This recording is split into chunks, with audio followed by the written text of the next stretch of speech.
Hello and welcome to Kerbal Colonization Program. I am Jim, aka Citromula Beta, and this week we're continuing our efforts to colonize the Kerbal system using sort of new future, or not new future, near future technology. Things like the Falcon 9 and things like that. Stuff like SpaceX, or just stuff that's on the horizon but not here yet, but it's still plausible. I am currently. I did on the last stream. I was started to build a orbital shipyard. Excuse me. That will help me build larger ships and things like that as I move to the other parts of the system. And part of what I'm doing this week is completing that, or not completing that shipyard. It'll be a while before it's actually up and running and useful for anything. But what I am going to do is establish basically hopefully the two arms of it and also crew the pod up, because there's nobody on the station right now. I don't have any Kerbals up there, or Kerbinauts up there. So I'm going to send, basically this is one of the two service arms of the station, and these will contain batteries for power storage, as well as fuel and minor propellant. So it's got liquid fuel and oxidizer section, just a pure liquid fuel section for ships that use nuclear engines, and then a minor propellant and electric charge section. Now these are empty currently because they weigh a lot, and I didn't want to have to do too many launches on that. My plan is once they are up and installed, and this is ready to actually start building craft, or assembling craft, I guess I should say. We're still building them on the ground and sending pieces up, which is kind of how it would be done, in real life. Then once it's up there and ready to go, then I'll send a tanker up basically to fuel it. Something that is probably not reusable.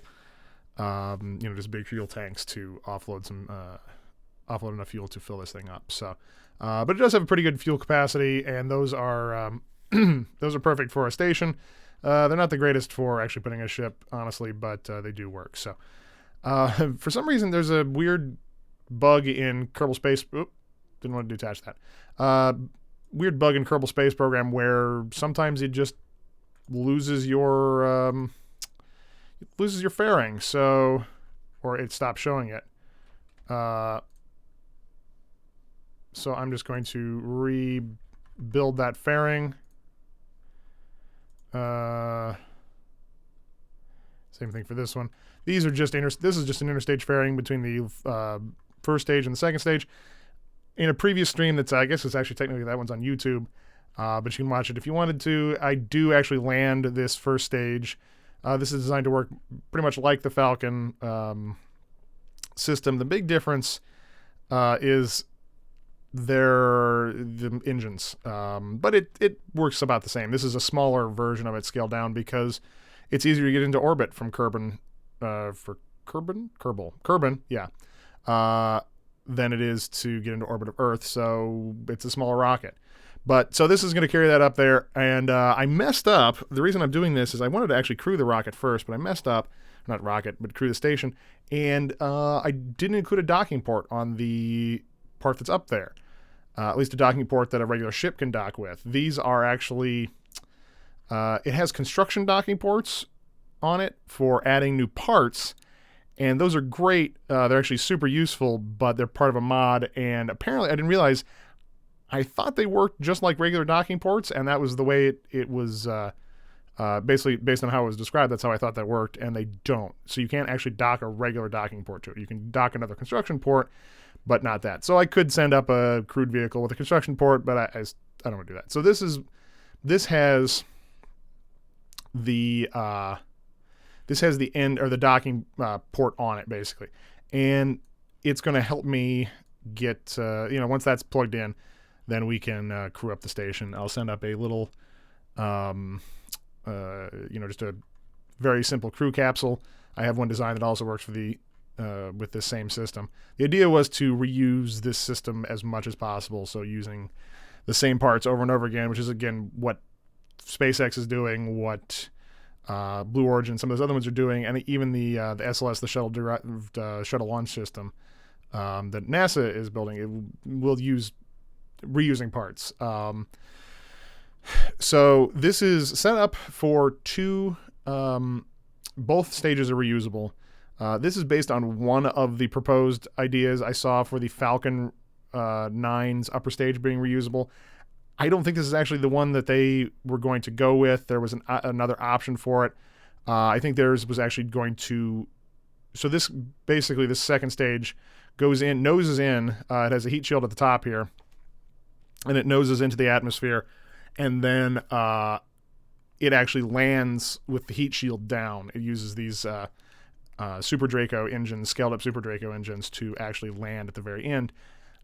From what I understand, that's not how they imagined it from the later versions. Apparently they were going to do like basically land it similar to the main stage, with just smaller with smaller landing gear and stuff like that, or similar to the initial booster stage, and landing it with just the main engine. And I guess that makes sense. It reduces weight, and complexity too, but this one is a different version of that. So this basically will go into space using this Buzzard engine, which is kind of similar to the Merlin engine, the space version of the Merlin engine, and it will then navigate in space using that, and then come back in to land. This will shut down, and then it will land nose down, basically. Using these Super Dracos. And this heat shield is one of the Dragon capsule reusable heat shields that was part of the reusability mod that lets me have the grid fins and some of the other stuff. So it actually is based on their design that had the little stubby landing feet. And I just scaled it up using parts scaling. I did that with a lot of parts here, for especially the remote guidance unit, because there was, in all the mods I got that made things bigger, there was no 3.75 or 3.5 meter guidance unit, so I just scaled it up, which makes sense. That's exactly how they would do it in real life. They would scale up existing things to work in a larger scale, and that's what I did with these motors too. These are the scaled up versions. The Super Dracos are more appropriate for a what would you call it, a 2.5 meter 2.5 meter thing as opposed to 3.75. So but they work great for this. I just made them bigger, and this, again, that's how it would be done. It would be scaled up versions of existing technology. So I'm going to launch this. Let's see, this is ready to go. It's going to sit on the launch pad for a second while I wait for the station that it's going to rendezvous to get in the right position. And through experience on this kind of thing before, and figuring out what works for this, I have figured out that basically over the desert of the continent immediately west of the continent where the Kerbal Space Center is about where you want to launch from, given the ascent profile of this rocket. That gives us a good chance to make a rendezvous without doing too many orbits. In fact, if I do it right, it should more or less rendezvous just right. Oh, here we go. Black screen. I don't know if it was black for you guys. Yeah, it's kind of annoying. It does that. But anyway, so let's watch this. This is set this as target. So we want to, when it gets about here, this is the station that we're going for. When it gets about here, that's where we want to go. The other thing I noticed, this station, for some reason, the orbit is not as, I don't know what happened here. I must have screwed up somehow. And the orbit is not particularly circular. So one of the other things I'm going to do is eventually probably boost it to a higher orbit. But that's, before I finish building the whole damn thing and making it too heavy, I'm going to boost it to a higher orbit, or a circular orbit, I guess I should say. It's about where I want it at its apoapsis, but its periapsis is too low. So we're just going to wait. We're going to time warp until it gets about here. Really seems to be a good, yeah, okay. So throttle up and launch. The thrust to weight ratio isn't great on this thing right now because I'm carrying a little heavier thing. I could have done a Falcon Heavy style if I wanted to carry all the fuel in with me. I do have a reusable Falcon Heavy type launch system that I designed, or I guess copied their design, but that I made work in Kerbal Space Program. But it was excessive, honestly, and it sort of makes more sense in some ways to have it refuel, to fuel it up using an additional launch. It just makes everything a little easier and makes the rocket simpler. So I'm not going to try and land the main stage of this. I will try to land the second stage. This is set up in reusable mode, and I'm going to launch it as if it's reusable, but this is not. I'm not going to demonstrate the landing every time I do this. I did do it on a previous stream. I had some problems with the landings. It turned out I had the grid fins installed upside down. I had tested this on another computer, and instead of just copying the file, which would have been the smart thing to do, I would have, I just rebuilt it, and when I rebuilt it, I messed up. So the other thing I'm doing is I'm watching the Delta V up here in the top right on my Kerbal Engineering Redux, because I want to wait until it's about 1,000 meters per second left on the current, because that's where I will stage so it has enough to land itself. So there we go. And then we stage. It uses those rockets. Throttle is low on this one. I bring this one online, and then I throttle up to full, and there we go. All right. So now we're just watching my apoapsis. I want to get about 73. Yeah, I want to get about 73 kilometers on that apoapsis. And then we'll start, then we'll glide, we'll coast the rest of the way, and then do a circularization burn. And that should give us a rendezvous as well. So if I time this right, we should be pretty close without too much fussing around. So here we go, 73 kilometers. And then we just wait until it gets out of the atmosphere. I could deploy the fairing, but I'm not going to do that right now. I want to give it a chance to actually get out of the atmosphere first. Oh, you know what I should be doing in the meantime, though, is planning my maneuver so that we can get an intersect here. See if we can find an intersect. There we go. Yeah. So it's not perfect. It's a little bit off, but we can get a fairly close encounter without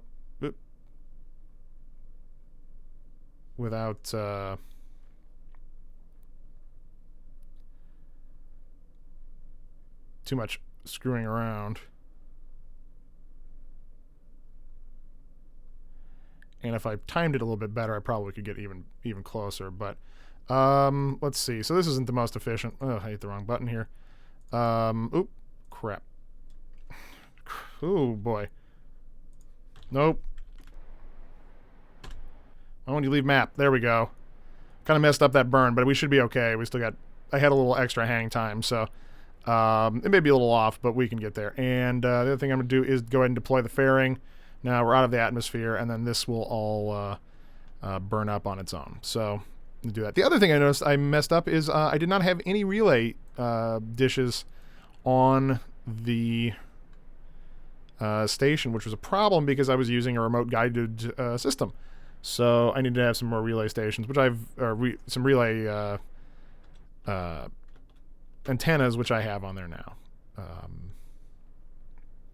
because the range on some of the little worker bee things that I'm using are very short comm range. So without a relay, I could not work them from the ground.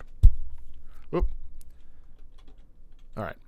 So hopefully that got me pretty close. Yeah, all right. My intersect is off, and my apoapsis is ridiculously high, but I made it. Now, the other thing is, yeah, I should have enough delta V to correct. I know I have enough delta V to correct this and bring it in, and hopefully I have enough delta V to land, but I am going to use this stage. There was a possibility this stage was going to be basically just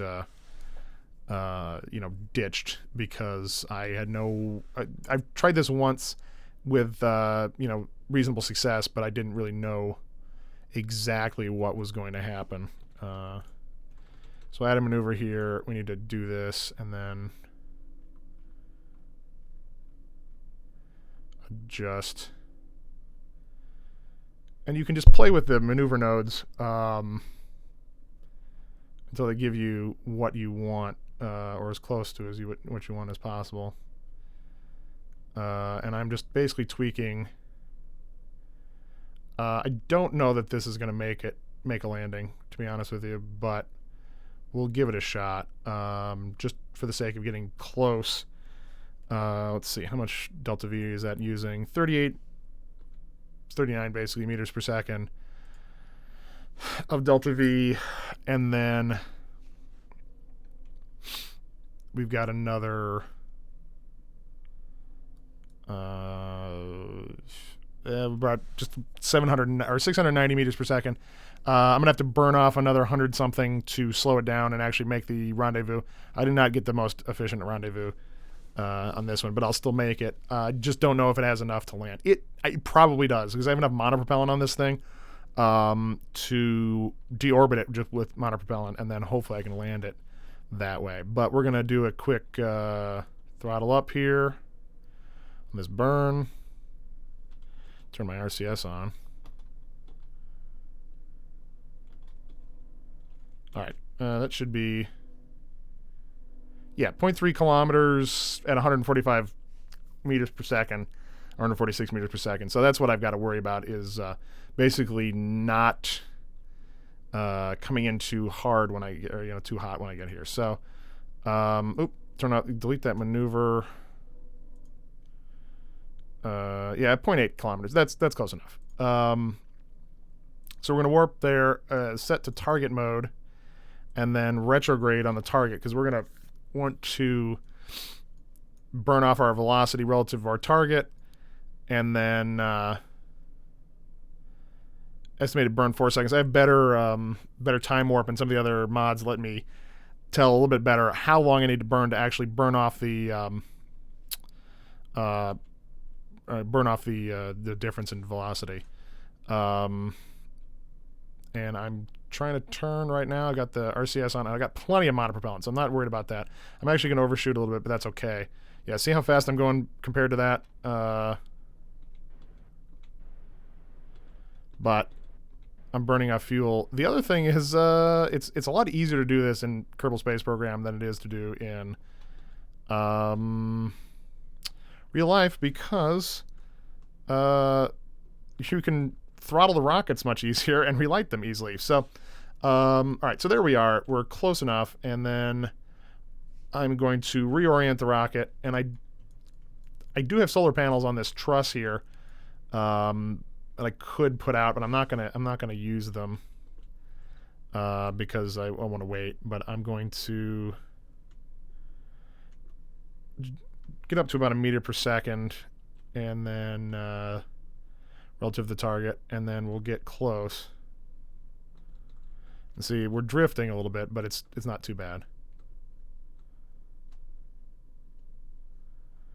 And then we just kind of bring things back using our RCS thrusters. I could do this if I weren't moving such a large object. If it was just a small ship, it'd be a lot easier. I could actually just do it with its motors or with its engines. And I could technically do it on this one too, but I've got so much extra monopropellant, both on the tanks in the struts here that are going on the station, and also just on the ship itself, the lander itself, or the upper stage. It's overbuilt for something like that. I mean, I've got 1,500 units of monopropellant in there, which is silly amounts of monopropellant, and I've got tons of battery storage. But this is basically designed to. I'm not the greatest pilot, to be honest with you, and I'm not the greatest at doing some of these, at least in this game. I'm actually, I do flight sim games and stuff like that, the high accuracy flight sim games, and I'm pretty good, but I just have trouble with this thing sometimes. So I kind of try to over-engineer my projects so that I have a lot of room for error, mostly mine. And I do make errors quite a bit on this, but I am going ahead, I'm coming in here 2.3 meters per second, which is a little fast, to be honest, but we're going to drift off, so we're not going to hit it, because we're gonna drift away from it, so I'm not that concerned as we get closer. And I wish we could have gotten a little bit better rendezvous, but it is what it is. So here we go. And we're just trying to get close. And if I have to, I'll use the motor. But it's got 545 meters per second of delta V. That's including the bulk of this truss that I'm installing, which is frankly, yeah, I mean it's heavy. So honestly, I'm going to lose a lot of that. So I should have enough delta V to land this thing and to deorbit it. Fingers crossed on that one. But I kind of operated on the assumption that may not happen, and that's fine. All right, here we go. I'm trying to get in line here. So I want to... It doesn't really matter which of the... There's two arms that this can dock with, or there's two places that this can dock on the station. It doesn't really matter which one gets used, because we can just swap it on the other one. It's technically called, I think they're called the starboard utility arm, but that it really has no bearing whatsoever. I'm just trying to get as close to 0 meters per second velocity as I can with this, and that's not always easy, but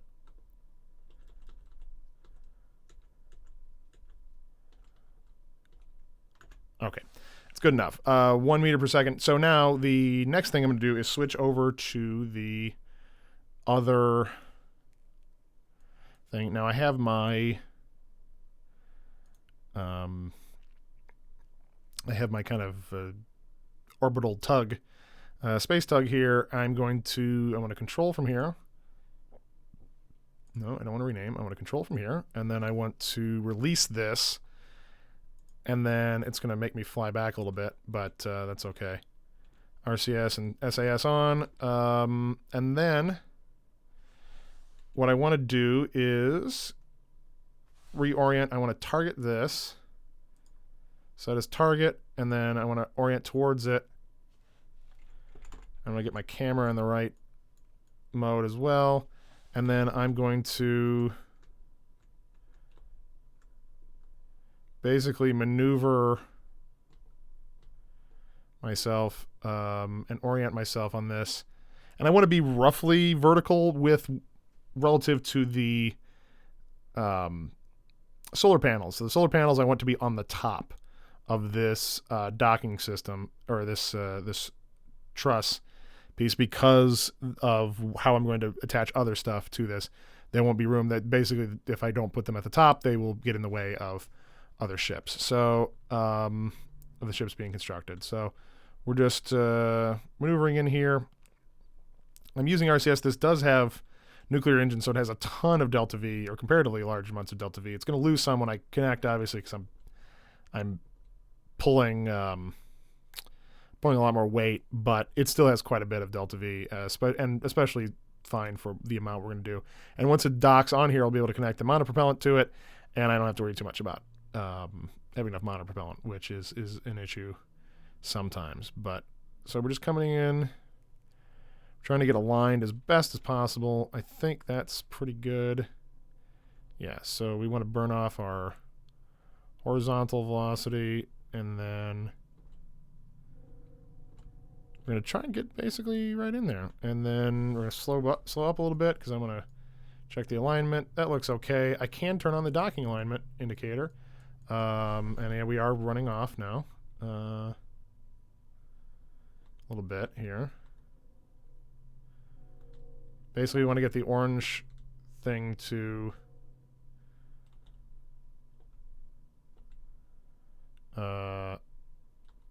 little orange indicator to go right over the or as close to the center as possible. And that will be important, especially for this, because we want to be as well aligned as possible. And it's good enough. We're pretty close.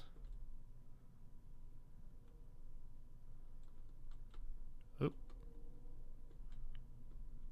We were pretty close.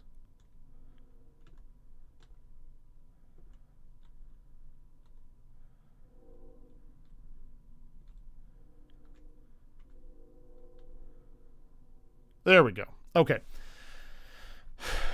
And that's actually, it's pretty good. It's a little crooked, but it's close enough. So the next thing I want to do is, let's see how much fuel I've got. Yeah, all right. So we want to decouple this. All right. Now I'm going to then want to control from here.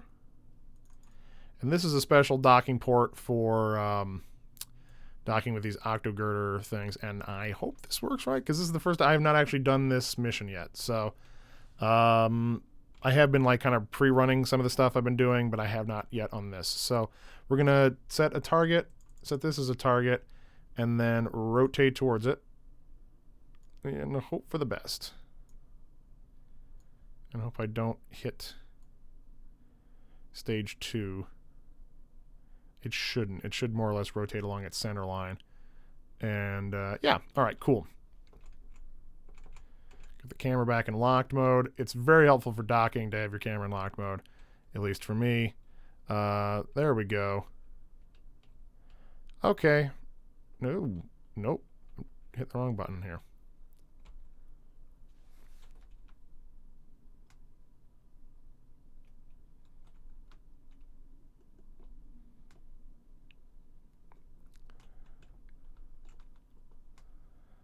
So basically, I'm trying to get the difference in velocity here. All right.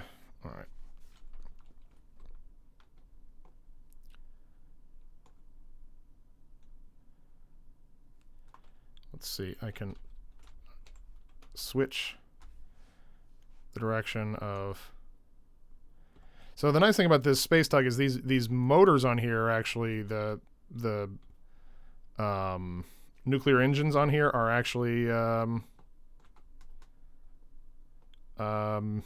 yeah, they're reverse. You can reverse the direction of thrust, which is super helpful.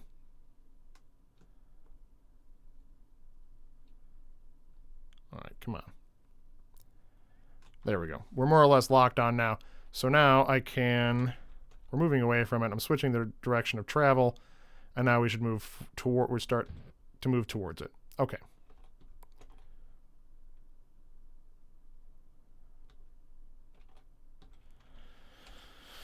All right, so we're gonna intersect, or we're gonna get our closest in 3 minutes and 8 seconds, so that's fine. We're gonna get a little closer here. Less than, yeah, 0.2 kilometers. That's good. That'll give me a chance to reorient once I get close, because the problem is I have burn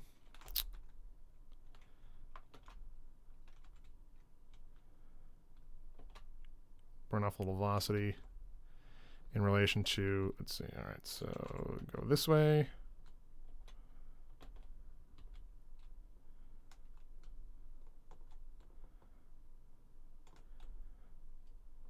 Trying to get this thing to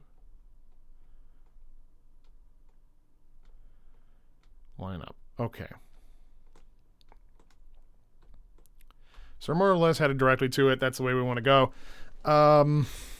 And yeah, so we are on actually, according to the flight computer, we are on an intersection course with the station. Although realistically, I don't think that's actually true, because we're going to drift a little bit, but we're close enough.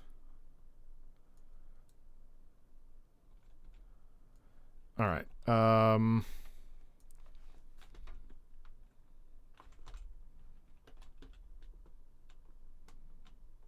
Trying to get basically lined up here.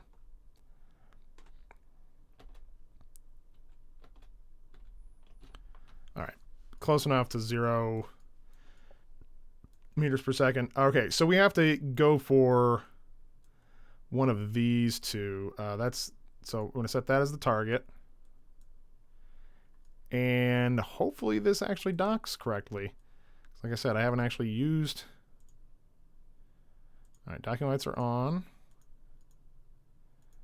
Controlling from here. Okay, Okay, I think we're good. So now we want to switch the motors again. I got a little bit of speed. Actually, what I want to do is reorient the station, because it's so damn hard for me to tell which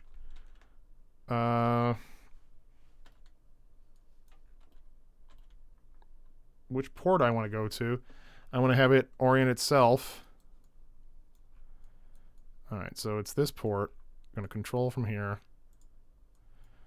And then we want to set that as the target. And then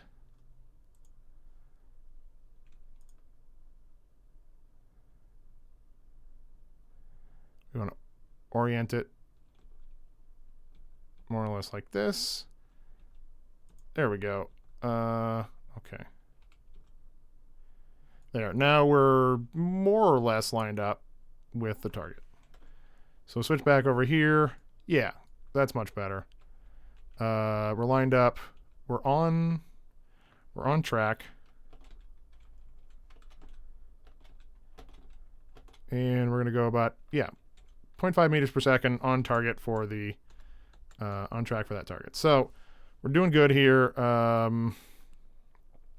And I'm not getting a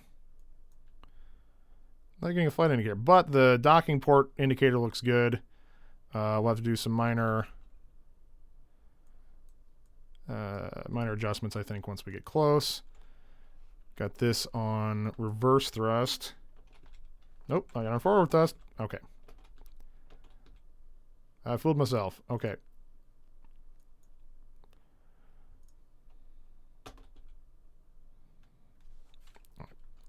So we're still moving in at roughly what we want. Do a little forward thrust here.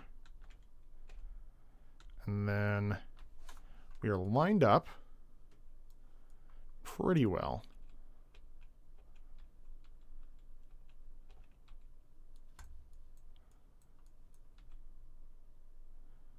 Hopefully this will work.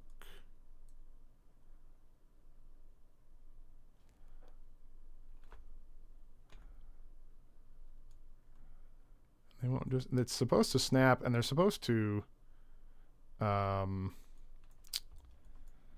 okay, so it did actually find each other. I'm going to turn RCS off and SAS off and see if it will wiggle itself into place.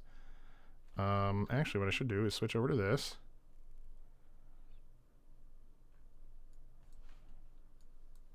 And make this move a little bit.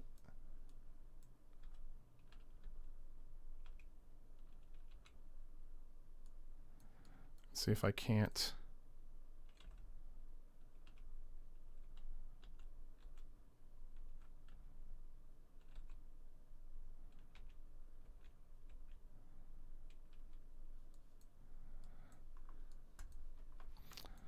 Well, see, it's not wanting to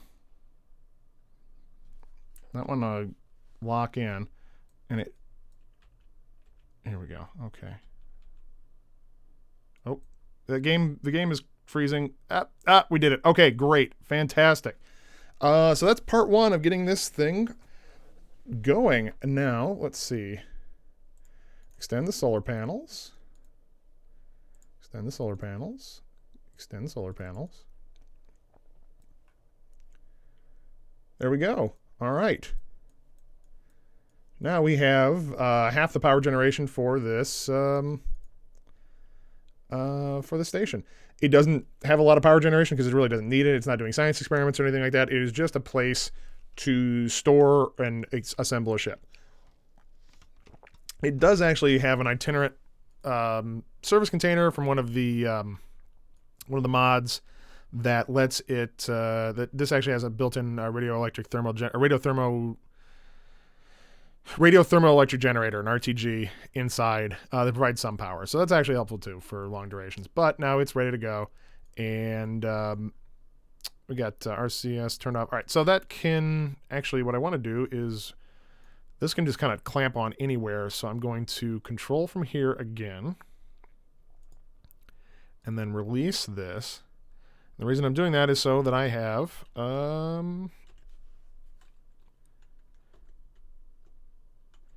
I have a way to, or a place for my crew vehicle to dock, because that's what's going to be next. Is this crew vehicle is going to dock to this end of the, this end of the station. So there's technically, this is supposed to be a refueling arm, but at least I can dock it, and then I'll spacewalk them the rest of the way. The other arms, the main arms, the axial arms actually have the crew airlocks, but this will work fine for now. So let's see. Get in lock mode again. There we go. All right. And I'm just going to kind of scoot this thing around the side. It'll be fun. This one is now ready to... see, this one did have a relay antenna. I wonder if is that why these things weren't working? Or are they just out of monopropellant? Or what the deal was? I don't know. There was some issue when I tried this before of I could not get this thing to basically, I could not get the little worker bees to work.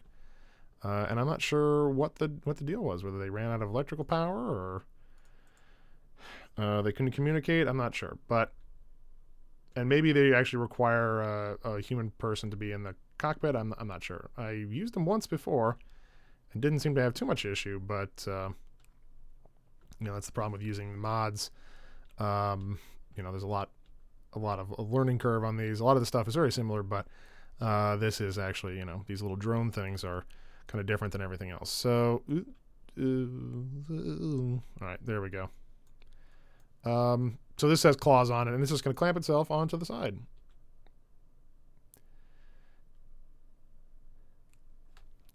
Always freezes the computer for a second, but there we go. All right, so we're clamped onto the side. We have, part of our space station here. Let's see, where is, and then we need to switch to this. Yeah, there's no 800 meters per second, plus I've got plenty of monopropellant. Yeah, lots of monopropellant. Now, I need to make sure that trajectories are turned on. And then, also, I can turn this off. And then I need to detach. I need to decouple and go to the next. There we go. So I've decoupled that. It's going to want to fire these because these are actually for if I was using this a little different. So I don't need those. I need to deactivate this. Activate those engines. So these are the 4 liquid fuel engines here. Although actually I can use this. I can probably use these to deorbit. Now that I think about it. So I might do that. That would help. I think they will actually do a pretty good job of giving me at least a partial deorbit burn. And I've kind of figured out that I want to have these fairly... basically just warping around until I get to where the Kerbal Space Center is on the light side of the Earth, or of Kerbal, excuse me. Give it one more go around because I'm going to want to start deorbiting. Again, it's actually about the same place. I figured that's a reasonable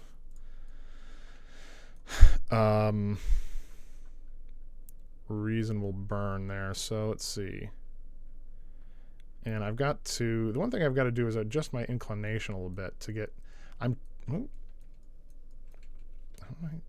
okay.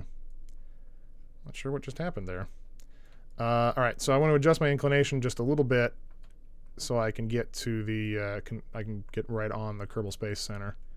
And this is actually a little early, and I'm going to have to adjust this, but, so I want to adjust it a little bit ahead of time, and then we'll actually, the Kerbin will actually rotate into it. This is just a simulator, a fairly basic estimate. Turn off my RCS thrusters. I guess I don't need to. So I need 125 meters per second, and then don't know how much those thrusters can do, but this will give me a rough target of where I need to go. So I'm going to warp here, and then see it's rotating underneath it. It doesn't rotate that much, but I'm going to give myself a little extra space. So there we go.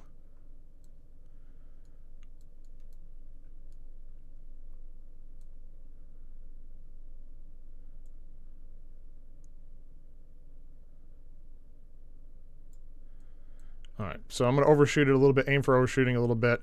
All right, and then fire the retro rockets.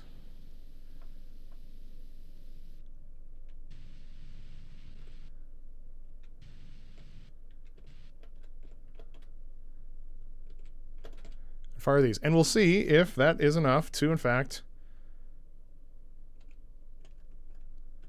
get me on target. Let me check my... Okay, so my projected target is actually a little bit less, so there we go.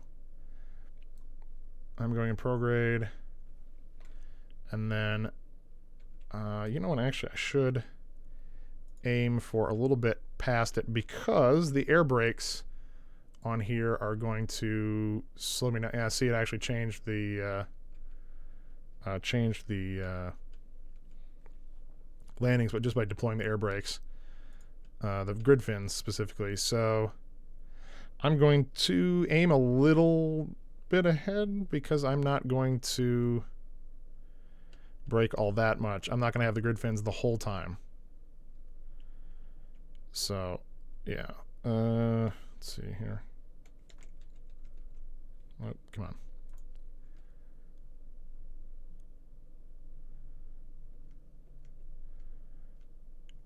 I'm going to aim a little bit ahead of where it thinks it is, because I won't have the grid fins on. And if I get close to the Kerbal Space Center, that'll be great. You know, I'm just trying to figuring it out. So then we're going to reorient to prograde, which is, and I want to make sure that this is controlled from here. Nope. Okay. That's why I was having issues. So we're reorienting to prograde, because we are going to want this heat shield to be going in first. So let's go ahead and warp up there, and then we'll get to the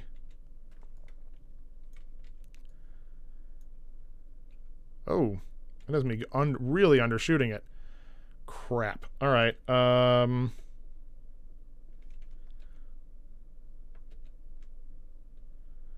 Well, I don't know what, I hate when the trajectories mod does this to me.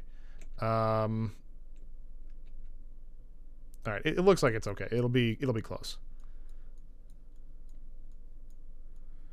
And we're going to come in. This should be a reasonably safe attack angle for this. This is a fairly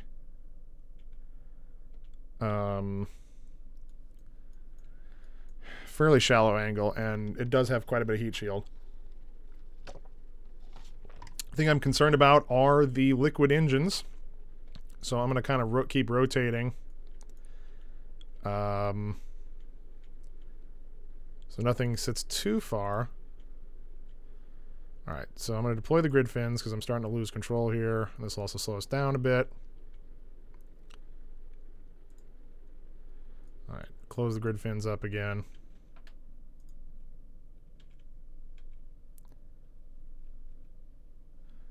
And grid fins. So yeah, we're gonna miss the Space Center. That's okay. I really don't care too much. I'm just watching for the suicide burn distance, which is close. How much delta V have I got? 272 suicide burn. Delta V is 214. Distance is that, so way too, and there we go.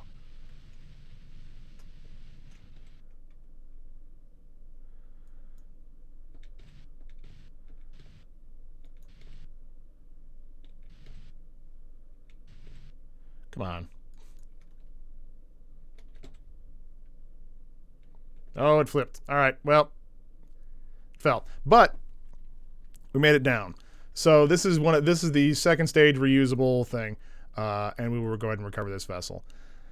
I do have FMRS. I could have gone back and tried to pull up the booster, but I don't have a place for the booster to land because I didn't bother putting a ship out in the middle of nowhere because it's hard to land a ship. Also, I would have had to build a ship, which I didn't feel like doing it at this point, but I would have, I would have had to build a ship and then figure out a way to land it. And, you know, the thing about SpaceX is they have, you know, like a lot of scientists and engineers and computer programmers to help them land and program where that's supposed to land. And I have me, who is a comedian with a drinking problem. So that's not particularly helpful for landing a rocket. I'm not drinking tonight because I discovered that I literally cannot do orbital rendezvous if I've had anything to drink whatsoever. I can do a lot of games, but the fine motor control necessary for orbital rendezvous is not possible. So, I got an orbital space tug probe. I wonder what that is. I may have to destroy it. It might be the part of the launch vehicle that put this thing in orbit. The space tug is that the little yellow ship that I was using. I don't want to see what this is because I'm not sure. Ah, yeah, it's literally just a piece of junk. Okay. All right, so back to Space Center. So now we're going to do a similar thing, but I'm going to rendezvous a crew vehicle with it. This is a very, very basic crew vehicle, but it does have its own fuel supply and Super Draco engines, so it is both going to get itself, it's basically going to handle its own orbital rendezvous, and also is going to function as an escape vehicle for the crew should they need it. That's kind of a thing that they have on the International Space Station. They have a Soyuz capsule. Basically, there are enough, you know, basically so that if they do need to evacuate the station quickly, they can just jump in the Soyuz capsule and blast off. So that's what this is going to do. It's going to bring the crew to the station and is also going to then bring them back should I need that. In this case, because it's not a career mode, I don't have to worry about having, you know, how many, I can just hire as many Kerbals as I want. The Kerbinauts actually get very expensive in the main game. So, excuse me, an actual career mode. So this is an almost identical vehicle, or almost identical launch vehicle. This is also, you know, the same thing, the reusable first and second stage. And so now that I've shown that I can bring those back, I'm not going to every time. I brought that other one back to within a few miles of the Kerbal Space Center, and if I'd really tried, I could have probably gotten it even closer because I have gotten it so I could land right on the landing pad, or like basically I've dropped it very close to the runway. So that's, you know, I've done it. I can do it. I'm within the range of the Kerbal Space Center. I feel pretty good about that. This is not really set up. The KFC is not set up for landing reusable vehicles except for space planes. There's technically a helipad on the top of the vehicle assembly building, but it is incredibly fragile. It's actually hard to land anything on it, and it's also a weird target. So I'm going to go ahead and do the launch on this crew vehicle, and then probably we'll see if there's time to do the third one. But I'm going to send basically an engineer and a pilot up here, or two engineers and a pilot. So the one thing I want to do is make sure that they have the tools they need. I have an EVA tools installed, so I'm going to send some screwdrivers. I'm going to send a couple extra just in case I screwed up. A few of these connector ports. These basically work as fuel and electricity transfer nodes, and then 5 wrenches. And let's see, portable struts. At least, yeah, might as well take these up as well. So I don't really need a ton of gear, but, you know, that's at least not for now. So I'm going to go ahead and close his. That was seat 1. Seat 0, I'm going to give a couple of fuel canisters, if I can. Extra fuel canisters, and a couple more struts. And then some explosives, because who doesn't love an explosive? Okay. I don't have anyone in these seats yet. That's the other thing I need to do. I need to go ahead and crew up with... it did actually automatically crew the some of the Fab 4, but I don't want to put them on there. So I got a couple engineers and a pilot.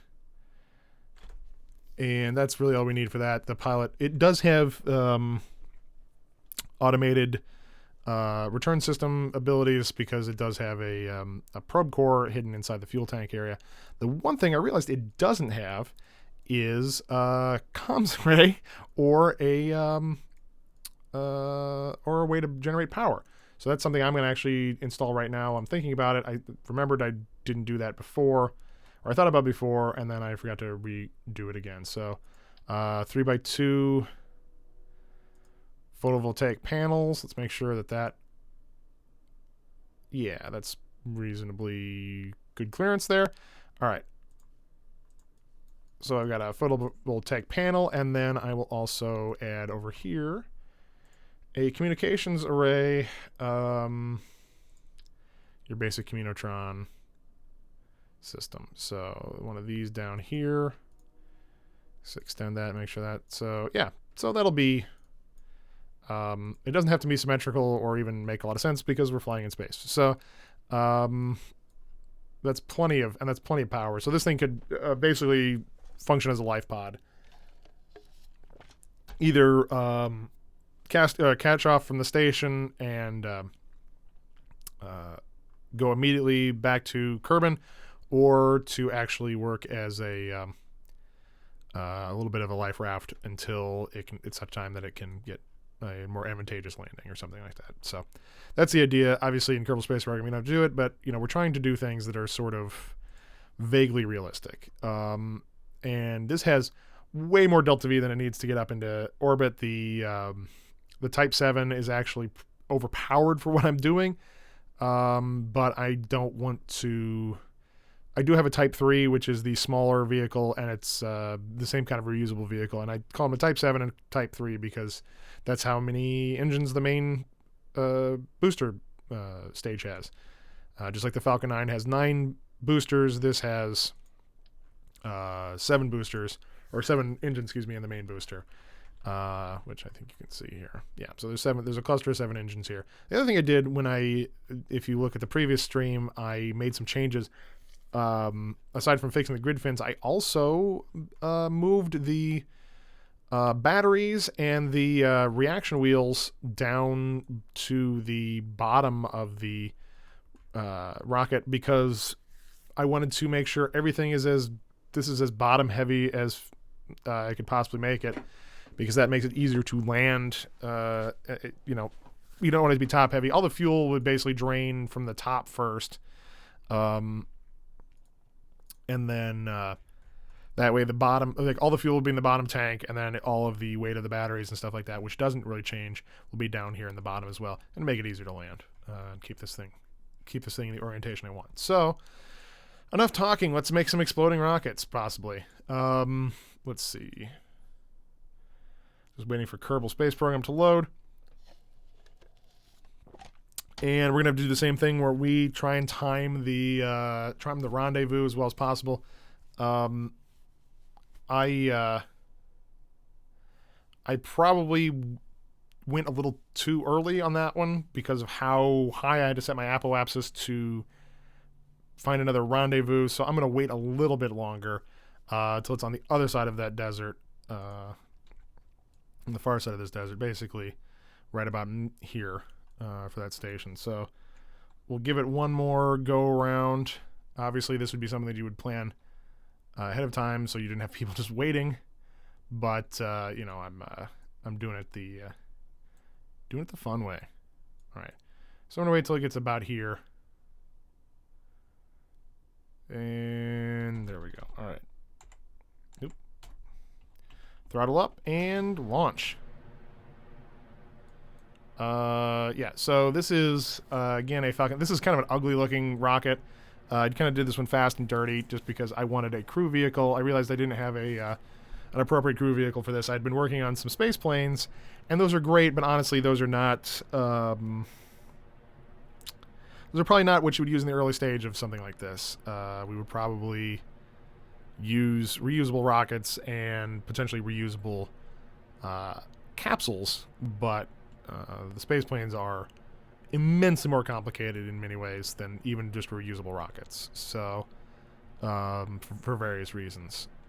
So I'm using this as it is. And I'm doing a kind of a standard descent profile where I get to about 100 meters per second, and then I start tilting over to 45 degrees as I start doing my gravity turn. And I want to be about 45 degrees by 10,000 meters per second, or excuse me, 10,000 meters, 450 meters per second. So I just broke the sound barrier a little bit ago. I'm supersonic. I am getting up to speed. I'm now about Mach 2. Mach number 2.3. There we go. So we're just going to basically follow this around. I'm watching my delta V and my periapsis, or my apoapsis.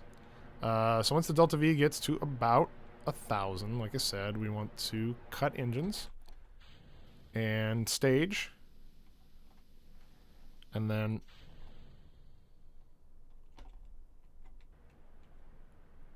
there we go. Now we're going to use the second stage to raise our apoapsis up high and also improve our orbital velocity.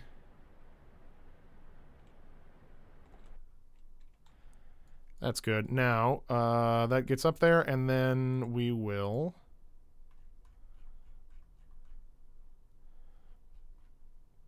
circularize our orbit, and I should have set this as a target.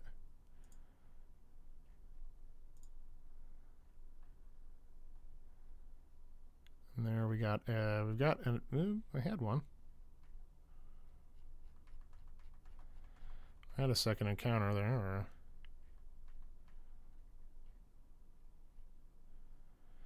Yeah, so I didn't get a very good encounter on this one. I waited a little too long on that, but I will go ahead and make some adjustments. And this is just a function of, I'm just gonna make sure my periapsis is up there, and then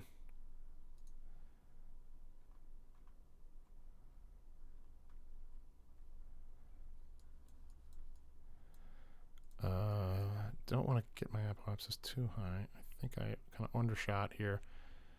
So get that down. Okay.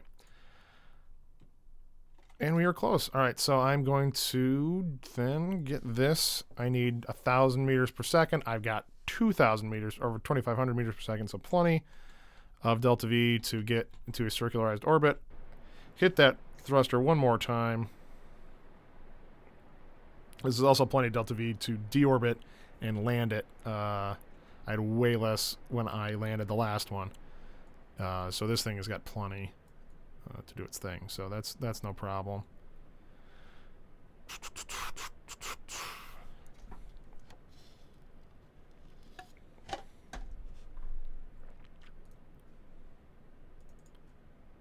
Put this up here because I actually don't want to deploy that.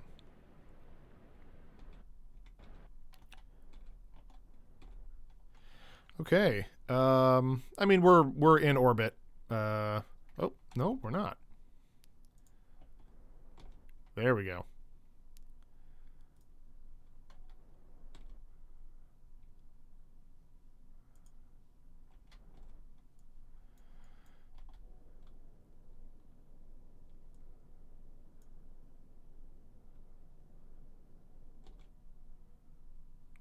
So we're...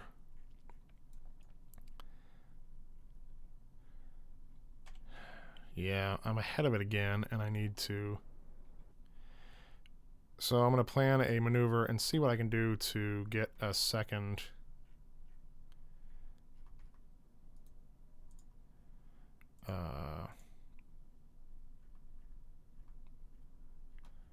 an actual encounter. I want to be... I do actually want to be in a higher... I want to be in a higher orbit. Let's see. I am in a higher orbit already. Okay, so I'm a little ahead of it. I have a slightly longer orbit, so it should catch up.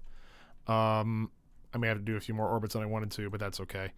And now I'm going to decouple and then, yeah. Hopefully this actually works.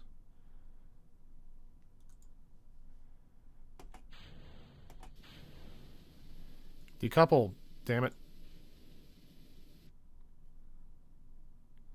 Well, that didn't work the way I wanted it to. It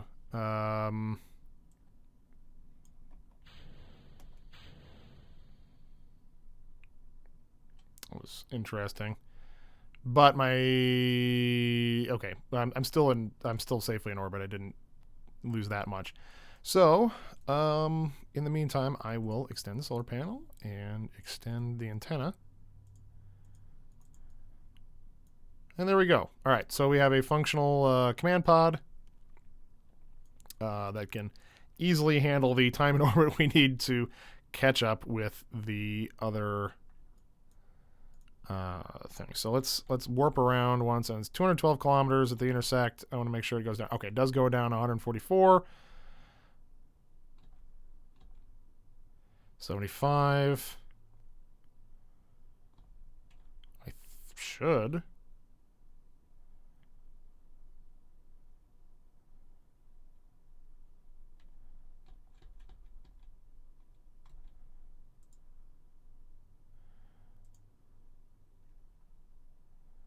Okay, so minor adjustment there, and we are within 0.1 kilometers. That's perfect. That's exactly where we want to be. Barely anything. In fact, I'm going to... Well, no, I don't want to use my RCS. All right, so the liquid fuel motors there are ready to go. And I'm just going to nudge it. So this is a fuel tank here. As like I said, there's also a probe core tucked inside there, because there's actually a bunch of empty space when you put that fuel tank on there. So, but this is based on parts from the Dragon capsule that was, SpaceX's idea for a, not Dragon, Dragon, they do use the Dragon capsule. This is used for the Super Dragon capsule, I guess. It's the part of a lander and some other stuff. It's, they've been making a lot of changes to what it's actually done, so I think this is technically out of date, but, that's okay. We're using an idea of the future, not the actual future here. And then we just need to wait for this to get close. Oop, I'm already overshooting. All right. I do have to use a little bit of RCS just because these engines are very powerful compared to the size of the thing.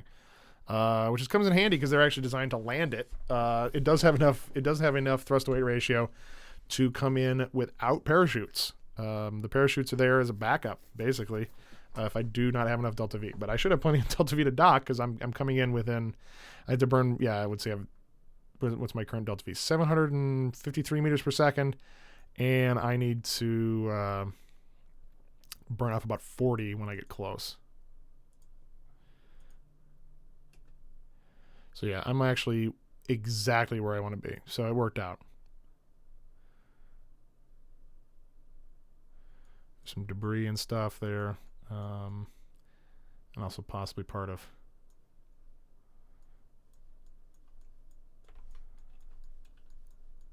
Oh, crap.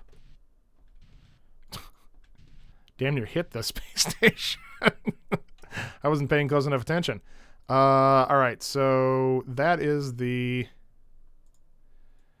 Yeah, like that's the end of the space dock. I can turn trajectories off. All right. Because trajectories is really only useful when I'm in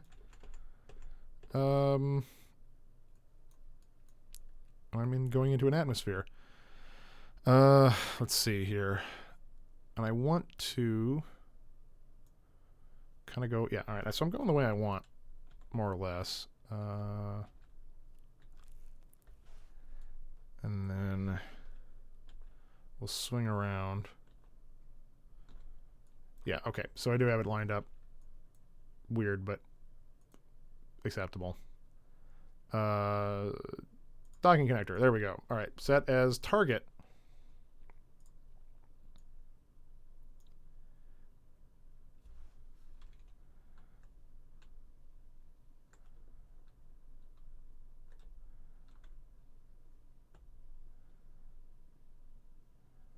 All right, using my monopropellant basically to get on target with this, get lined up with it.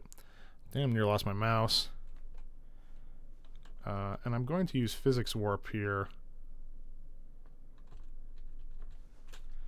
I'm losing relative velocity. Okay.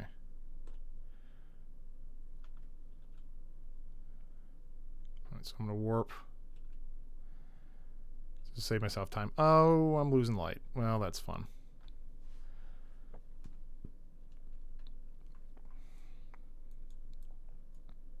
That's okay.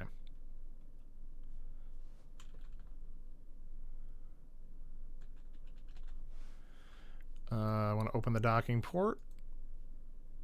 Open shield.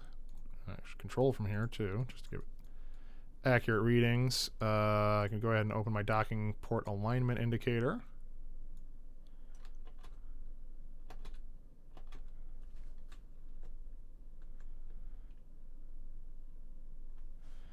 What am I doing on monopropellant? Yeah, all right. I barely used any. And we just kind of want to line up here, and orientation isn't important on this in this case because I'm kind of just, this is just going to stick off the end of it.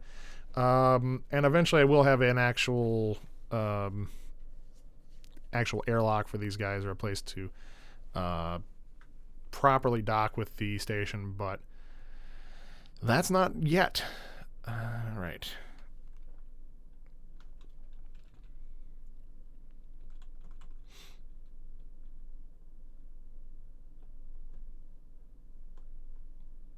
Okay.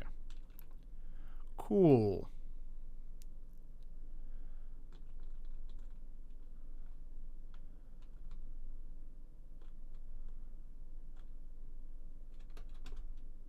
All right. And we're going to thrust toward it a little bit. I'm probably going a little fast, but that's okay.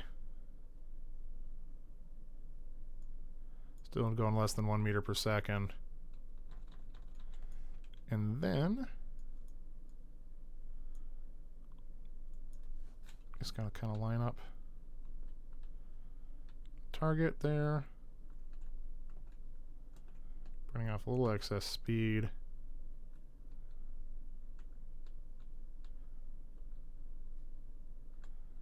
We're more or less on track. I don't know why it's giving me a weird reading on the, oh, I know why. I'm coming in crooked.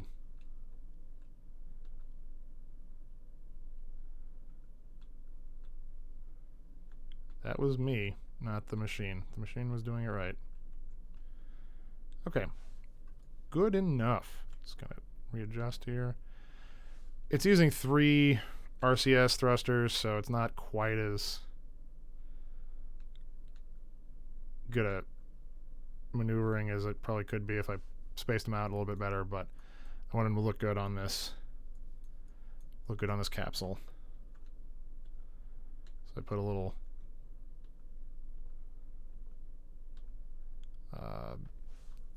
function following form. All right, we are docked. Fantastic. Okay, that is my goal for that one. All right, cool. So I'm going to go ahead and retract the comm systems and solar panels on this because I do not need them. I don't need the docking indicator anymore. I'm going to go ahead and have our, let's see, which one's our pilot? Sully EVA. All right, and get the RCS on, and then have her spacewalk over to the command capsule, because she's now the mission commander. So, yeah. Never go in this door. And board. And then I have her transfer up into the command pod. Let's see. She would have been here. Transfer crew. Select to here. And the other two can just hang out in the hostile thing. Let's see. Megner needs to EVA. Space, let go. RCS. Turn your lights on too. Nope, not your landing gear. Okay. You are going the way... Let's see. There we go. You're going more or less where I want you. Just got to watch out for the solar panels on this thing. But yeah, so we've got part of a station. Again, this is designed to be as...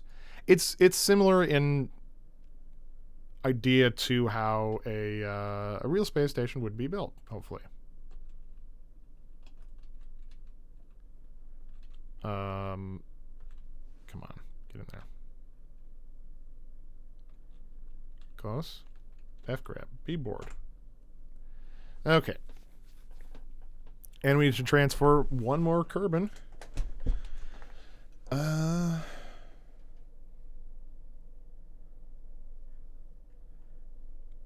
Leave on. And then you're going to let go, RCS. Alright, I may be getting a little, loopy here and getting a little, paying a little less attention to what I should be doing with these guys, but that's okay. They're robust. They're Kerbins. Lights on. Let me see where I'm going. Grab on and board. Okay, so now I have a fully crewed space station. Or at least, not fully crewed, but they are crewed enough. Now, I think what I'm going to do is... Yeah, I'm going to go ahead and... Oh, hi, Snookums. My stream cat is here and wants to be on the stream, because that's what she does. Let's see. Yeah, I've got that. That's good. So I technically need to throw in the other arm, because that will give me the docking ports, the larger docking port for docking a... although I think I want to have a docking port that I can do the larger ships and also make it easier for fuel transfer and stuff like that. One of the things I also need to do is figure out a way to dock a cruise ship. So this is, I think I want to have another option for a crew capsule, basically for evac on this, and also bring up another crew of another set of basically 3 Kerbins, you know, a pilot and 2 more engineers on our crew capsule. But yeah, so that crew capsule's there. I'm going to go ahead and let's see. I can define. All right, Snookums, come here. I need to find and deorbit that. Yeah, here we go. I need to deorbit this. You know what? Let's give it another try on landing at the KSC. Might as well. Oop, come on. Hit the wrong button here. I'm just waiting for basically for the KSC to get into the sunlight, because it makes it much easier to try and do that.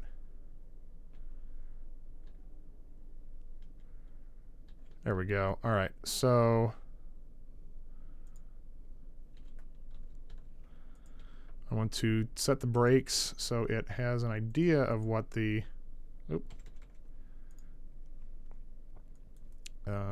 trajectories has some idea of what we're doing. We're going prograde, and then we are going to set a maneuver node. In this case, I am going to overshoot a little bit because it will roll underneath it.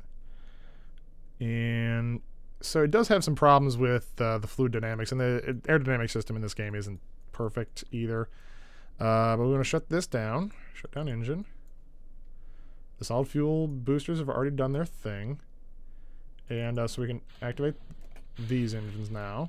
And those will be our burn. So we need a 5-second burn here in 5 minutes and 19 seconds, give or take. I'm going to... oh, it's decided to give me a problem now, of course. So I can just do it the old-fashioned way. It won't let me set the warp thing, so I'm just going to do it this way.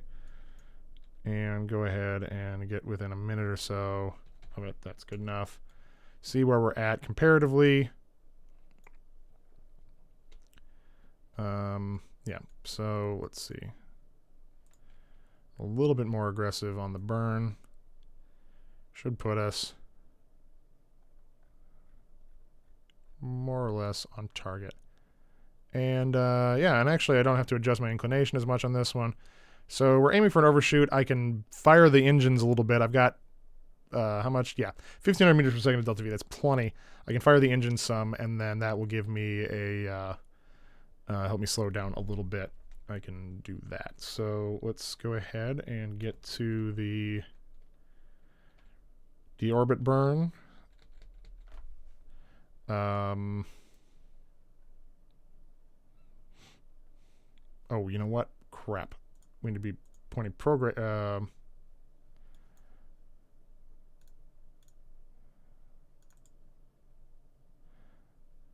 Pointing prograde for this. No, we don't. We need to be pointing retrograde.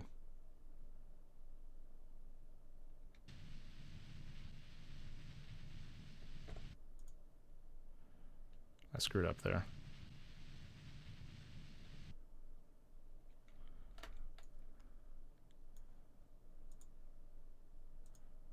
All right, we're close enough. I'm going to set it retrograde a little bit and just make a light burn. Okay. Grid fins in. And get ready for deorbit. For landing. All right, let's see. And we're still pretty well on target. On track where we want to be. Still got plenty of RCS. And plenty of fuel, and we're coming in right about, yeah, we're looking good. So just got to watch the heat gauges, and I'm kind of just slowly spinning this to better distribute the heat. That's not something necessarily that they would do in real life, but, you know, I'm doing my best here. All right, grid fins need to be out deployed. We're losing control already. There we go.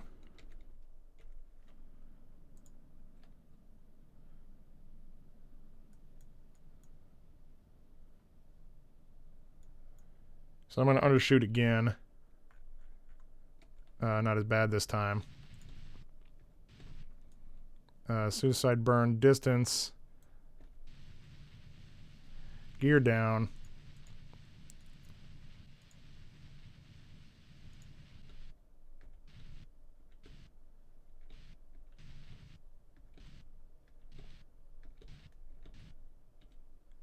And we're down. We're down. All right. Good landing this time. So where is the space center? Yeah, I mean, we're just over the rise there. That's pretty, I mean, that's pretty good, all things considered, because I'm kind of doing this by eye. So yeah, I'm getting a little bit better locked on. I have to deploy the air brakes a little sooner, and I just need to overshoot even further based on the trajectory mod. But I'm down on the ground, so that's where we want to be. And then we want to recover the vessel. So yeah, let's see. I don't think there's anything else. Where it's 10:50. It's been an hour and 20 minutes. I think that's pretty good. I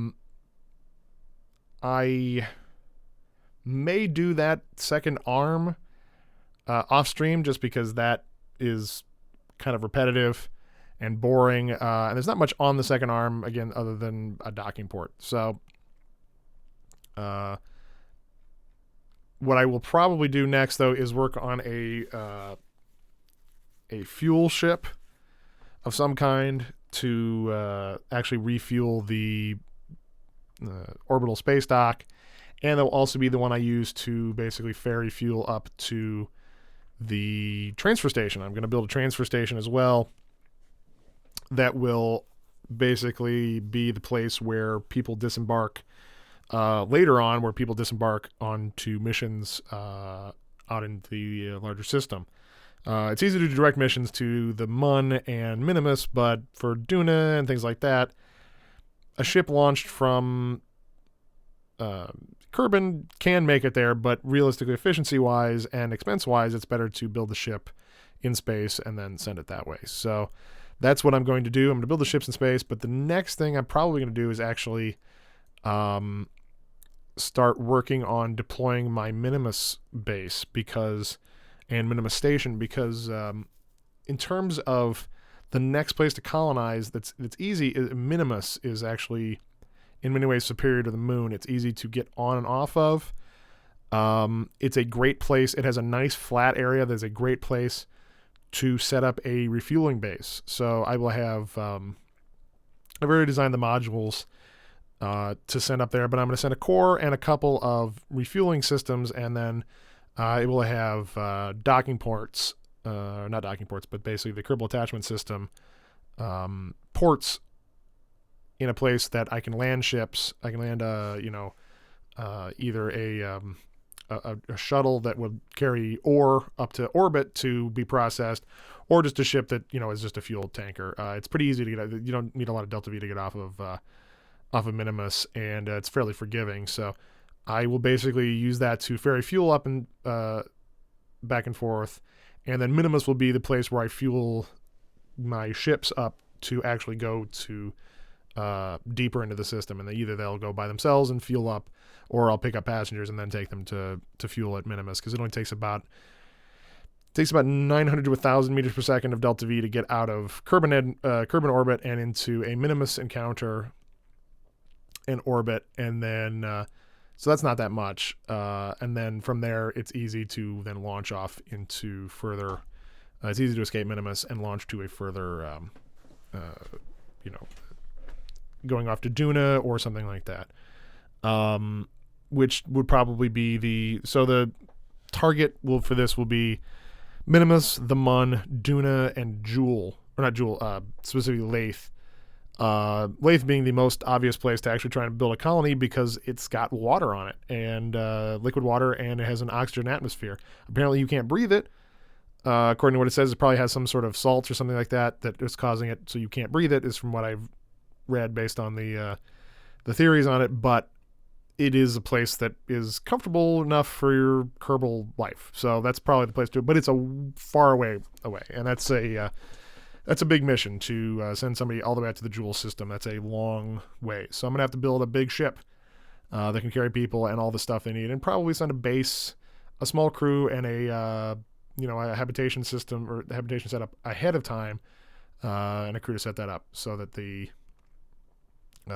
colonists can come along and enjoy themselves. So I think that's it. I will call it a night tonight. I've been doing it's about an hour and a half, so that's pretty good.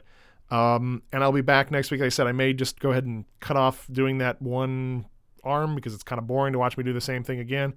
But then I'll be back next week to do more building on that station, and probably launch my folks to Minimus to start setting up their fuel base there as well. So that's kind of a two-pronged attack, and then also work on a fuel ship for the other thing. So that's easy. Sending a rocket up just with fuel that's easy. So we can do that. So I'll see you guys next time, and thank you for watching. And I will be back on Sunday to do another beta test, probably, or hopefully for that. And I don't know what I'm going to do yet, but I will have a note about it when I get started. Thanks.